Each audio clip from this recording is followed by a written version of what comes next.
I'm going to share a little bit about how we craft our flavors.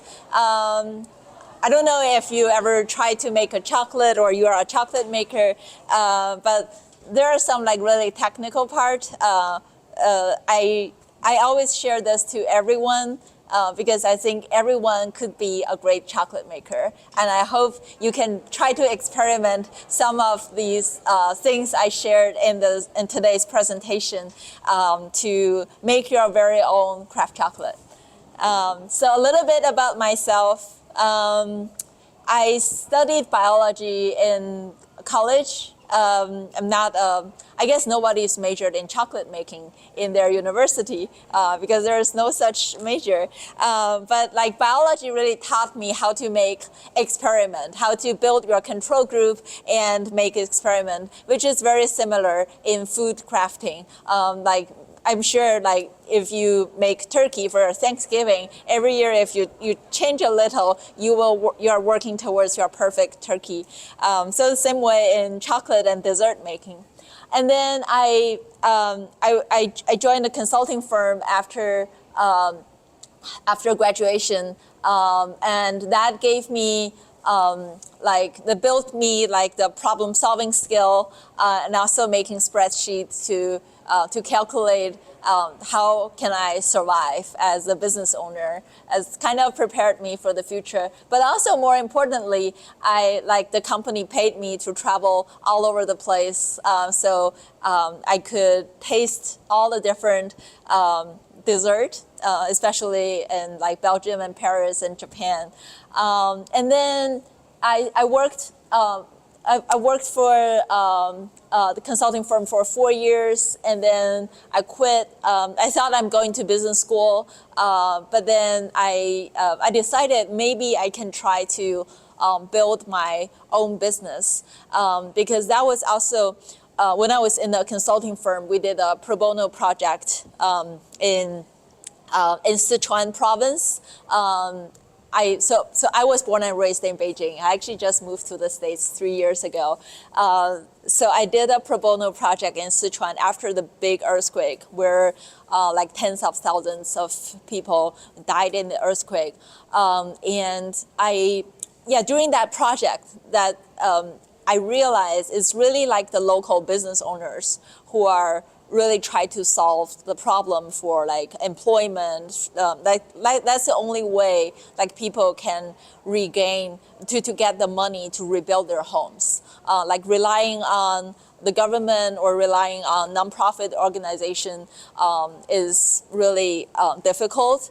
So I think that was the 3 months in Sichuan, like living in tents, helping local business owners to rebuild their business, really built my, put the little seeds in my heart to build my own business. And maybe I can also, train some people to do something that they can make a living for. So I started a bakery after the consulting life and didn't go to business school. I thought I would still go to business school, but then I realized like the process of running your own business is like a real business learning curve, which is very steep, but I guess I enjoyed it. That's why I'm still doing it. I started the pie business in 2009, so it's been 16 years.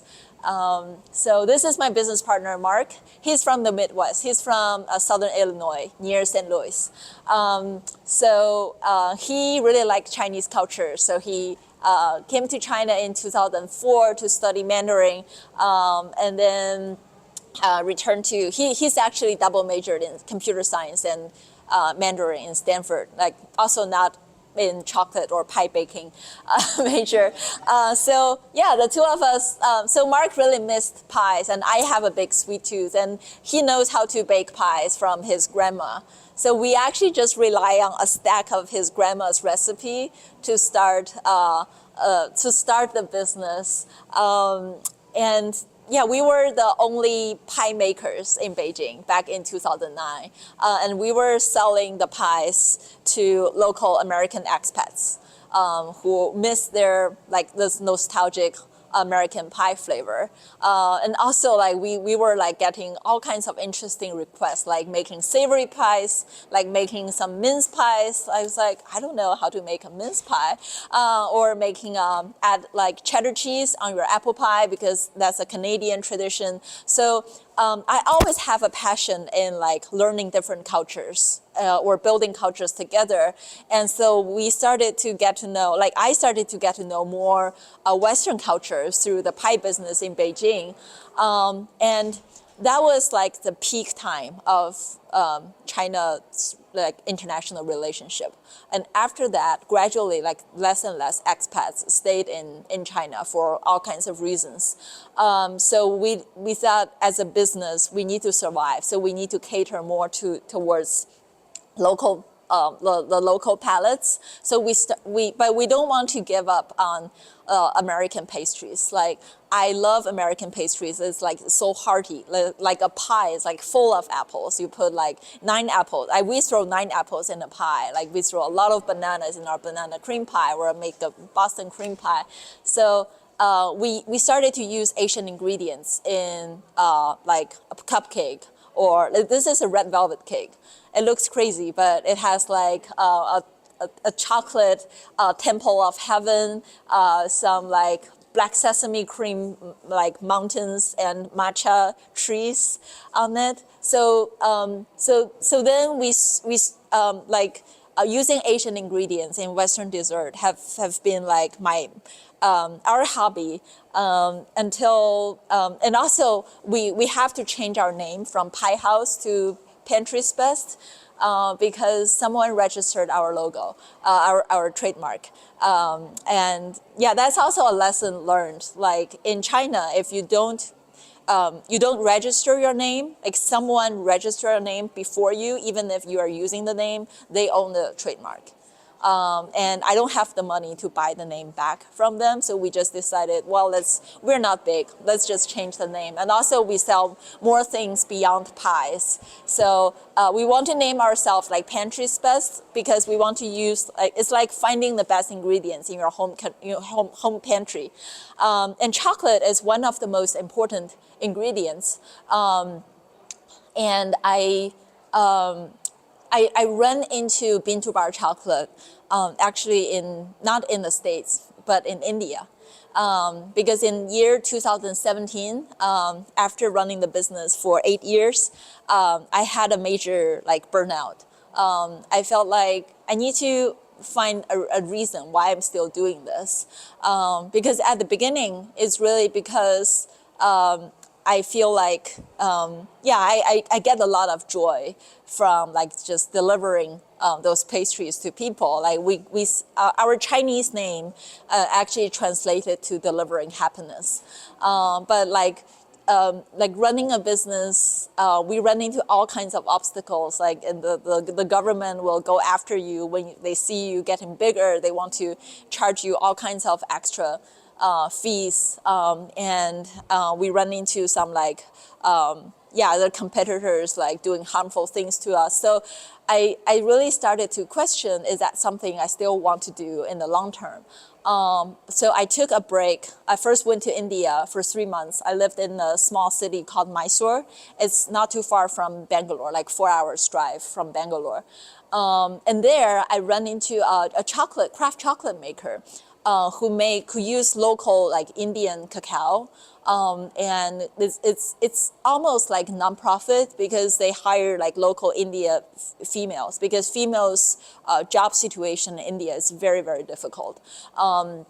So they make those beautiful like dark chocolate bars with other like local fruit inclusions. And that's the first time I realized the best cacao, the best chocolate is not only in Belgium or Switzerland. It's from the great cacao fruits that people grow. So I wanted to sell their chocolate in China because I think that's a really meaningful purpose. Because then I started to read a lot more about how cacao farmers are underpaid by the big industrial leaders. And I think people should eat better cacao, like good chocolate should come from those ethically trade cacao fruits. But they're like, it's even impossible for them to ship the chocolate outside my store because India is so hot. Southern India is very hot, and there's no cold chain. So they encouraged me to start to make my own bean to bar chocolate.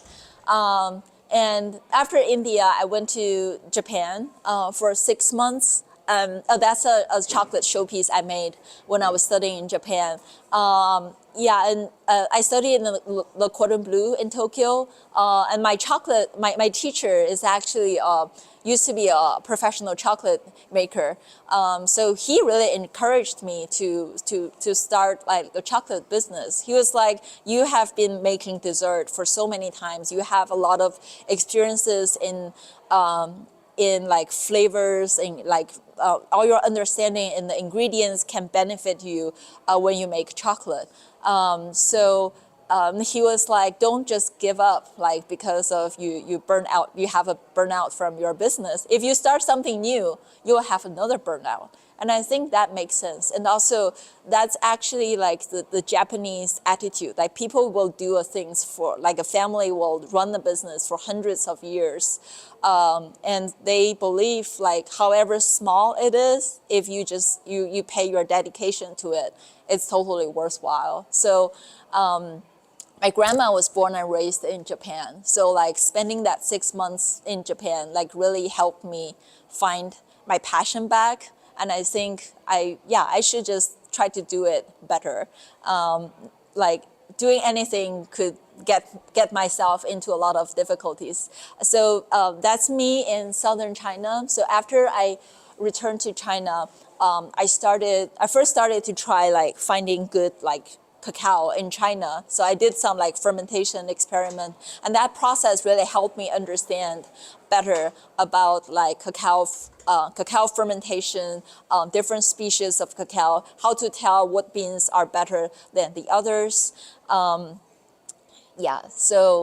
then KESSHO was born, and that's my partner Mark, who's like, it's him picking cacao fruit. But actually, you don't really pick cacao fruit by hand. It's really for posing for picture. That was us like cutting. So that's like a cacao before it's fermented. Like it's very purple. So it takes about 5 to 7 days to ferment the cacao beans. So right now in the U.S. we use 3 different origins of cacao and 1 origin of cacao butter. It's all traceable. We know all the people behind those cacao trees. So I think that I have been doing something that helped me find my passion back. So KESSHO is a Japanese word meaning crystal. We did a lot of research on trademark before we settle on this one because we don't want to repeat our lesson learned. So it has 2 layers of meanings. So it's the first, like for crystal, like chocolate is a crystallized structure. I don't know if you have ever tried to temper chocolate at home. So you need to melt the chocolate to a certain temperature and then bring the temperature down. And then so the crystals in chocolate, specifically in cacao butter, can form the perfect array so that your chocolate can have the shine and the snap. If you see like a chocolate you store at home has some like bloom, like dots on the surface, it's not mold. It's the chocolate lost its temper. So the crystals in the cacao butter are like swimming around, like the sugar and the fat will go to places they don't belong to. So that will also impact the texture of your chocolate. So you lower the temperatures and then you bring it up a little to reach the beta 5. Like this picture is showing a dark chocolate's tempering temperature. And also, KESSHO in Japanese means fruits from hard labor, which I personally really appreciate. I think making good chocolate, like all the way from like sourcing good cacao beans, it's a long way. I really like the name KESSHO, and it's relatively short. and we can get a trademark. We started KESSHO in Shanghai in 2019. And then we realized, wow, so China has very strict regulations on cacao beans import. So they don't have a blacklist, they have a white list. Only a certain countries can export cacaos to China. So they need to have all kinds of one belt, one road agreement, like a lot of like political concerns. So like Mexican cacaos, Peruvian cacaos, or Colombian cacaos cannot enter China. And then we did more research and realized, oh, Hong Kong has a lot of like trade agreement with other parts of the world. So we should probably move our chocolate factory to Hong Kong. Then we can get more like better cacao beans. So we did that in late 2019, and then the riots started in Hong Kong, and nobody in our team wants to go to Hong Kong. In Mark's last trip to Hong Kong, we almost signed the lease, when he came back, he got like stopped at the custom for hours. Like they searched everything on him.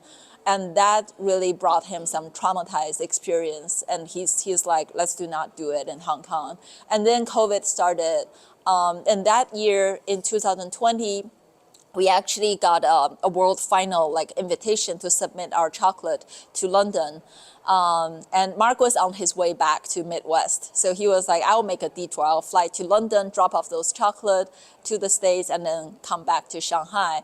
And then he almost, well, he made his way back, but it was like really tricky. He bought a lot of masks back. That's like February 2020.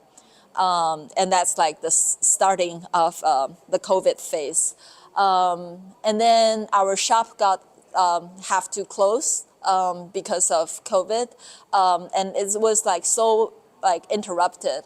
And I remember like I went to office with Mark, and someone was like, you cannot enter the elevator, because at that time, like a lot of Chinese people are encouraged by the thoughts by the government that all the COVID is from the States. So Mark's white face didn't help him, and he felt this is no longer something he wanted. So we discussed to move to move back to the States. So we chose Austin, which is kind of random because Mark thought there was a lot of like consumer packaged goods happening in Austin, and Whole Foods headquarters is in Austin. And we both like really like sunny weather, but we had no idea how hot Austin actually is.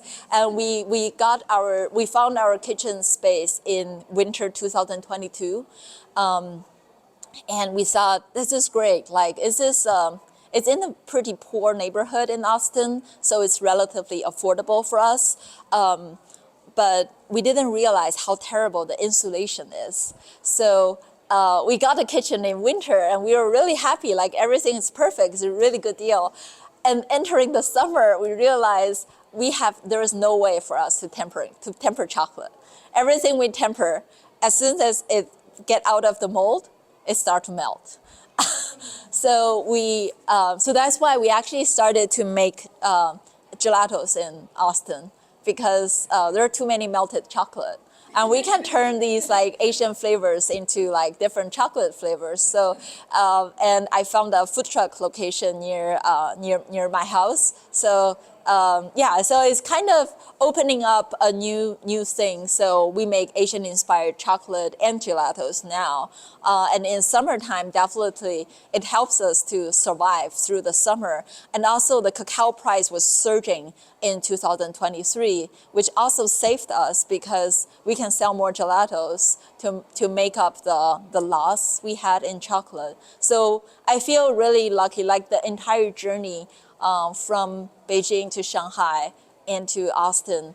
I feel I'm really blessed. Like we have been so lucky. And so when people talk about like craft chocolate, a lot of the time it means like chocolate made from organic, ethically sourced cacao beans. And we want to make the craft chocolate less serious to eat. So we decided to put in interesting inclusions in our chocolate so that people can really enjoy. Because for myself, like I like eating chocolate, but if you just let me eat like high percentage dark single origin chocolate, like tell the difference, like seriously, tasting them every day, it's not something I can eat every morning. So I want to make something that I like to snack on, but also I know it's really good cacao. It's good, really good like inclusion ingredients in the chocolate that's good for you. So so back in Shanghai, we made more like single origin, high percentage chocolate. But in Austin, we decided we will still use the bean to bar approach, and we will analyze different cacao's flavor profile and add inclusions based upon those flavor profile.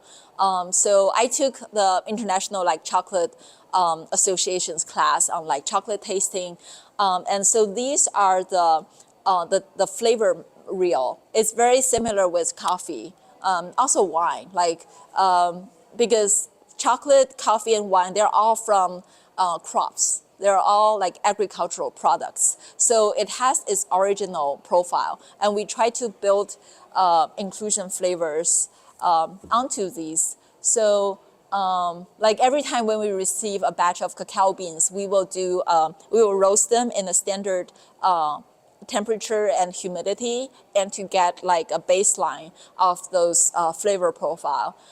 So for example, like these, so this is the Uganda like Semolurki forest flavor profile, like our team wrote down.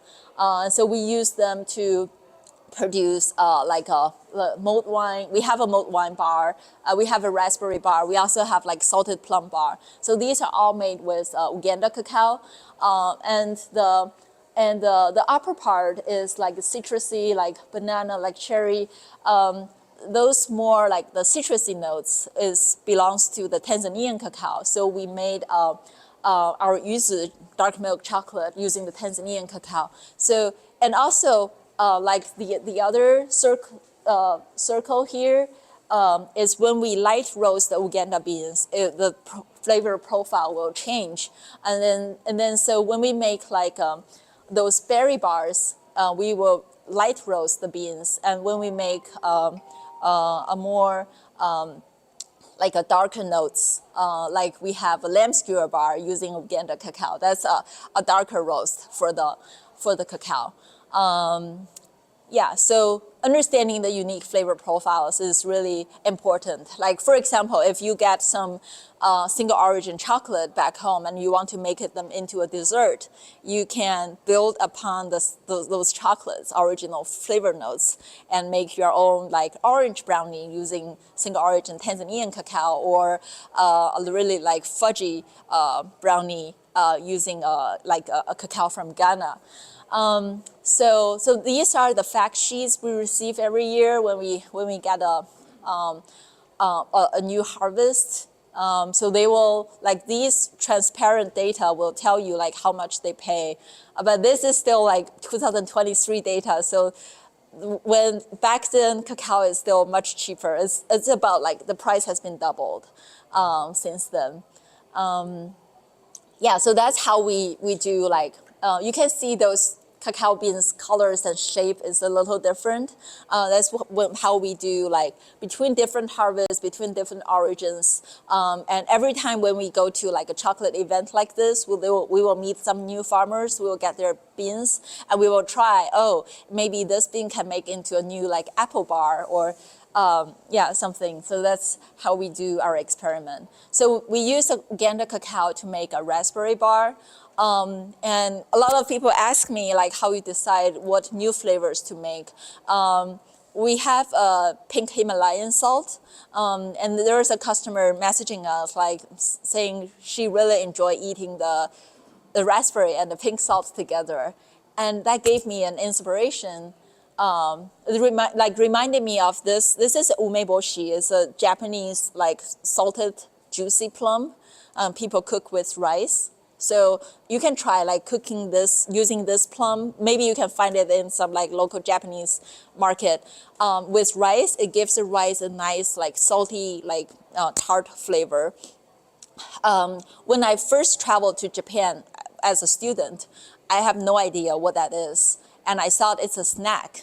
And I was just eating it straight. And it's so salty and like it's too powerful. So I finished the whole box, like 9 plums, and I had to drink like this large liter of water. Like being a student is an expensive lesson because buying water was expensive in Japan. So I decided to make a salted plum bar out of that. It's my host family, Shelly's favorite. So salted plum actually came from there. And I think the plum note really meets the Similiki Forest cacao's, the berry flavor. So we also use like mental flavor association to create some innovative chocolate bars. Oh, while I was talking, you can let people try the salted plum. Yeah, so when you try chocolate, it's pretty cold here. It's not like in Austin, like people get soft chocolate. So you can you can bite into it and let it melt. So a smaller piece will be helpful, and use your nose to sense the flavor notes. And actually, this is a dark chocolate, the salted plum, and at the beginning it will be like a really tart, and then chocolate notes, and the plum flavor, like a raisiny notes, will hit in towards the end. That's personal tasting notes. Everyone will have their own tasting notes. Yeah. And we made a boba tea bar. Like we call it like the mental flavor association, because boba tea was really popular a few years ago. Like every place you go, like even in India, there is like boba tea shop. Even if they have like so good chai, there are still people selling boba tea, which is very interesting. I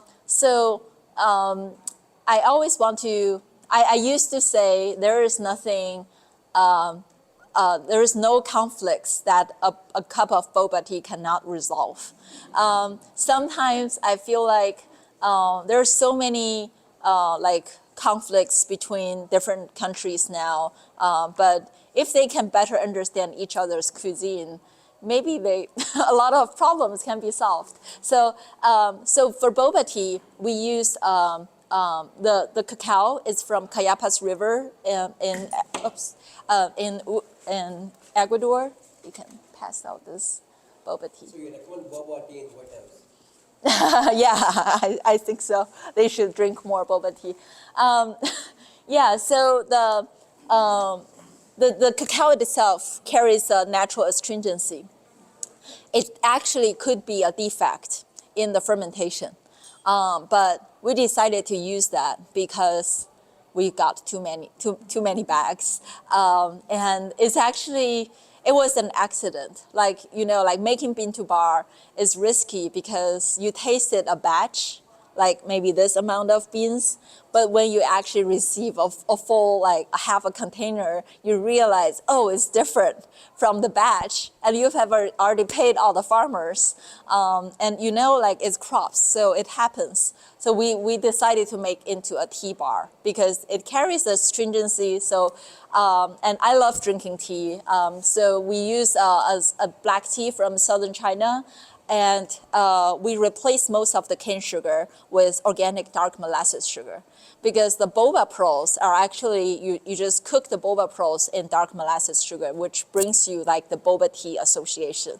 So we didn't even, we actually originally named the bar Milk Tea, and a retailer of ours who's based in Maryland, and he messaged me, you should rename it to Boba Tea. Because whenever I eat this bar, I think about drinking a boba tea. And this bar also got us in New York Times Holiday Gift Guide last year, because they're like, it tastes so boba. It brings a lot of people nostalgic memories. And after boba tea, actually before boba tea, this is the second bar we crafted in Austin. It's our lamb skewer bar. I don't know, maybe some of you have already tried this bar, but I will let you taste this bar last because it will ruin your palate. It is also from Semoliki Forest, Uganda. So we roast this bean much longer time than the version for salted plum. To bring out like the fudgy taste of the cacao. And at the beginning, we just wanted to make a goat milk chocolate because a lot of friends of me and Mark cannot have cow milk. And also like goat milk is considered a very nutritious dairy in China. So, and we made that goat milk bar and it just tastes so boring. I was like, this is not fun. Like there are already many good goat milk bar out there. We don't want to just replicate. So we brainstormed, we can try a lamb skewer one. So because my dad is from the Uyghur region of China. And that's something, so my dad cooked a lot of lamb kebab type of like dish at home. So I'm very familiar with cumin and the chili pepper. And when Mark first came to China, he loved eating street food in Beijing, like which is like lamb skewer. It's really popular. And it always made him really sick, but he always went back to eat it. So yeah, I don't know why. Like every time I need to like, it's like, are you going to the emergency room? Yeah. So cumin and hot chili pepper, when those meet the goat milk, it has a magical like chemical reaction. It just makes you feel like you're eating a piece of lamb kebab. So you'll try that one last. Because at another chocolate festival, I accidentally took the goat milk chocolate lamb skewer bar as raspberry and let a lady try. She was like, she's so mad at me. She was like, you ruined my chocolate festival. So I'm now very cautious about that. And I met her again this year. It's in Seattle, the Northwest Chocolate Festival. And I remembered her, she remembered me. And she was like, it's okay. It's been 2 years, but I still remember that bar. Yeah, so there are different ways of making inclusions. Like the easy one is like, so when you mold a chocolate, you can do that at home. You can sprinkle things on the back, like the Himalayan pink salt. You just sprinkle a layer of salt on the back. It's important. So this is actually a very difficult bar to make because you need to sprinkle it when the chocolate is about to set, but not too runny. Otherwise, the salt will sink into the bar, and it will lose the texture of the big chunk of pink salt. Or you can melanging it with powder. So we use Cacao Town's melanger. So this is a white chocolate. It's a hojicha chocolate. So we actually use cacao butter from Cocoa Supply, who is also behind this whole chocolate festival. So you just add the tea powder. We source the hojicha powder directly from Kyoto. So when you melange it like with the cacao butter, you need to be careful like when to add the powders. If you add too late, the chocolate will be too like grainy. If you add too early, the flavor will fly away. You can also, so we also made a mulled wine bar, but we unfortunately, like right before the festival, I sold out our mulled wine bar. It's for it's for a holiday season only.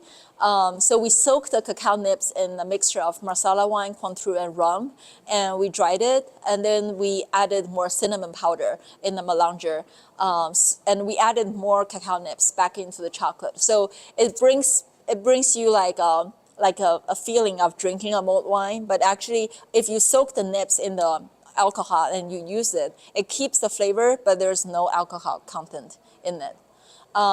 We also use this chocolate to make our chocolate chunk cookie. It was a mistake. I only wanted to use like plain Uganda chocolate to make a chocolate chunk cookie because we run food trucks and people want some cookies with their gelatos. So and Mark accidentally gave me this chocolate, and we made the cookie, and we realized it tastes so good. Like it's cinnamony. It has a flavor that other chocolate chunk cookies makers don't have.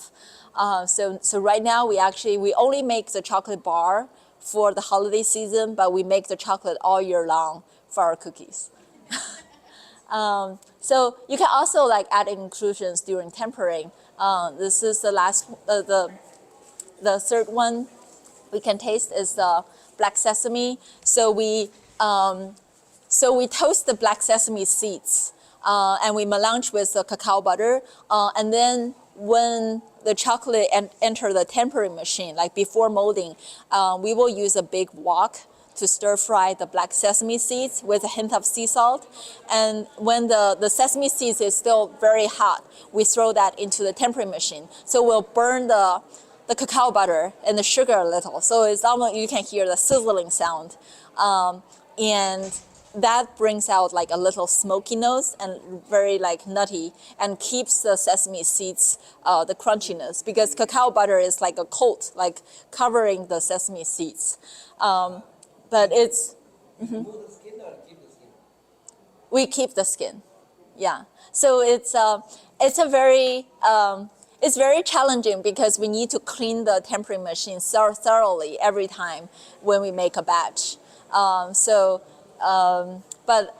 now, like, since the business grew a bit, we bought another new tempering machine, so we dedicate a tempering machine, our old smaller tempering machine, to all sesame products. It's also safer for like allergen control. So yeah, other than these, we have also been trying like aging cacao nibs with other ingredients. We're making another tea bar right now, so we are trying to age them. Yeah, I've been like open the box to smell like if the nibs have got enough flavor. You can also like cooking inclusions with the butter. We're making another bar with like Thai basil, so we've been doing that. It's yeah, it's quite interesting because it's like cooking boiling tea leaves in milk when you make like a tea-based pastry. You don't want to cook it too long to get the astringency from the herbs. And you can also mix in different methods together. Like this is our lychee rose bar. So we actually use freeze-dried lychee powder and rose powder in the melanging process. And then we dehydrate like pieces of lychee and put on the back when it's coming, after it's tempered. But I think I always tell people like the most important inclusion of a chocolate bar is love. Like I genuinely love all the ingredients. Like every single bar has a story behind, have a memory behind. I tell people my favorite is a black sesame chocolate bar, because black sesame is something I grew up with. Like that's a toast with black sesame tahini on top, and I sprinkle sugar on it. That's something my dad always served me as breakfast when I grew up. So yeah, that's my dad. Me and my dad, when I was much younger. So my dad always asked me to eat black sesame because in China there's a superstition thinking like black sesame can make your hair look darker. I believed it. And then I studied biology. I know it's not so true. Like there are many. You see, my dad's hair is all white. He eats black sesame every day. So like in China and Japan, also in India, like people use black sesame in sweet stuff a lot. And you can also sprinkle on top of rice or make it into like, this is a glutinous rice dumpling. We ate a lot in Lunar New Year. And yeah, so it's, I always put this slide here because I lost my father in end of year 2023, actually 2 years ago yesterday. He is the person who really encouraged me to make the big move from Beijing to Austin. And he said he would visit me. And I was right in the process of getting him a visa. He got diagnosed with cancer, and the cancer took his life away in 6 months. So he actually has never tried my black sesame chocolate. So I was messaging my mom yesterday. I was like, I'll share this slide in memory of my dad. So I make a lot of black sesame dessert. And also the slam skewer bar also carries his favorite dish. I make a lot of black sesame dessert. Like we have a black sesame chocolate chunk cookie. We have a black sesame buttercup, which got us an International Gold Award. And I don't take those buttercups with me to festivals outside Austin because they're pretty fragile, but we do ship them nationwide. Just a little bit of the stories behind our inclusions. And if you want to make your own chocolate bar, I really hope you can try. And I think chocolate should be like a portal to the different cultures behind these ingredients. And everyone could be a great, unique chocolate maker. So that's for today.